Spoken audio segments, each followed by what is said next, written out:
ذوالفقار علی بھٹو اور عمران خان میں کون سی 12 چیزیں مشترک ہیں اور خاص کر ایسی کون سی 2 باتیں ہیں جو بالکل مختلف ہیں؟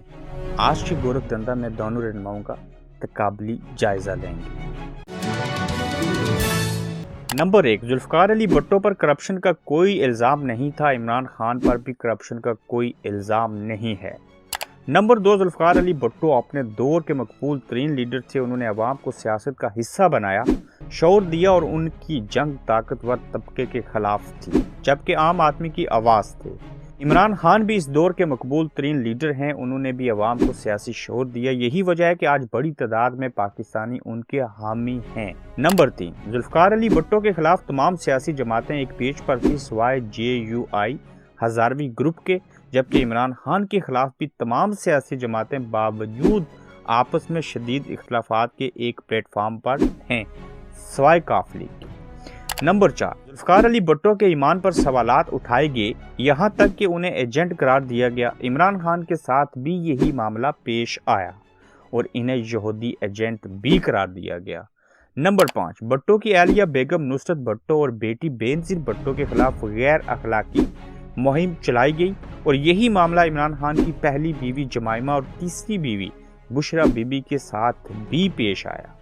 نمبر 6، ذوالفقار علی بھٹو کے خلاف بھی بیرونی سازش کی گئی، انہیں حکومت سے ہٹایا گیا اور پھر پھانسی چڑھایا گیا۔ بھٹو نے وہ خط پارلیمنٹ اور راجہ بازار پنڈی میں لہرایا۔ عمران خان کے خلاف بھی بیرونی سازش ہوئی، انہوں نے بھی وہ خط اسلام آباد میں جلسے میں لہرایا اور سابق اسپیکر قومی اسمبلی اسد قیصر نے اسے اسمبلی ریکارڈ کا حصہ بنایا۔ نمبر 7، بھٹو صاحب کے دور میں مہنگائی کی شدید لہر تھی، آٹے اور چینی کا بحران تھا۔ عمران خان کے دور میں بھی مہنگائی عروج پر رہی، آٹے، چینی اور گیس کا بحران رہا۔ نمبر 8، بھٹو روس سے تعلقات اچھے بنانا چاہتے تھے، ان کے کہنے پر روس نے کراچی میں سٹیل ملز لگائی، جبکہ عمران خان بھی روس سے اچھے تعلقات بنانا چاہتے تھے۔ سستی گندم اور سستا پیٹرول روس سے لے رہے تھے، ان کی حکومت بھی ختم کر دی گئی۔ نمبر 9، بھٹو نے کہا تھا ان کی جان کو بھی خطرہ ہے اور یہی بات عمران خان بھی کر رہے ہیں کہ ان کے خلاف سازش ہو رہی ہے اور ان کی جان کو بے حد خطرہ ہے۔ نمبر 10، بھٹو نے طویل محنت کی لیکن وہ خاطر خواہ تبدیلی نہ لا سکے کیونکہ چند بااثر لوگ آڑے آ رہے تھے۔ عمران خان جب 22 سالوں بعد 3.5 سالوں کے لیے وزیر اعظم بنے تو وہ بھی نیا پاکستان نہ بنا سکے کیونکہ پاکستانی مافیا نے انہیں ہر طرح سے اپنا مقصد پورا کرنے سے روکا۔ نمبر 11، بھٹو مذہب کا نعرہ لگاتے تھے اور اس کے فروغ کے لیے بہت سارے اہم کام کر گئے، ان پر مذہب کارڈ استعمال کرنے کا الزام لگتا تھا۔ عمران خان نے بھی اسلام کی تقویت کے لیے کام کیے اور عالمی دنیا میں اسلام کا اصل چہرہ سامنے لانے کی کوشش کی۔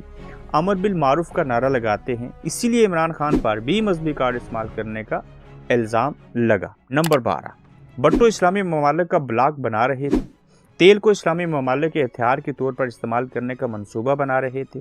وہ مسلم امہ کے بلند پایہ لیڈر تھے، اسی وجہ سے وہ ویسٹرن ممالک ان کے خلاف ہو گئے تھے۔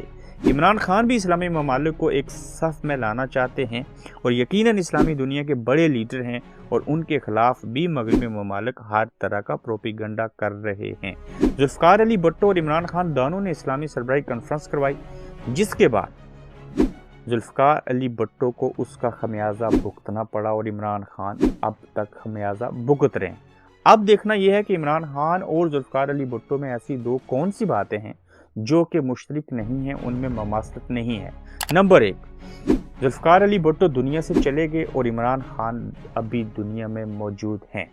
نمبر 2، ذوالفقار علی بھٹو نے یہ جدوجہد جدید دور میں نہ کی، 1970 کی دہائی میں کی، اس وقت ٹیلی فون سے لے کے آج جو سہولیات میسر ہیں ڈیجیٹل میڈیا تک، ٹی وی چینل تک، یہ چیزیں نہیں تھیں۔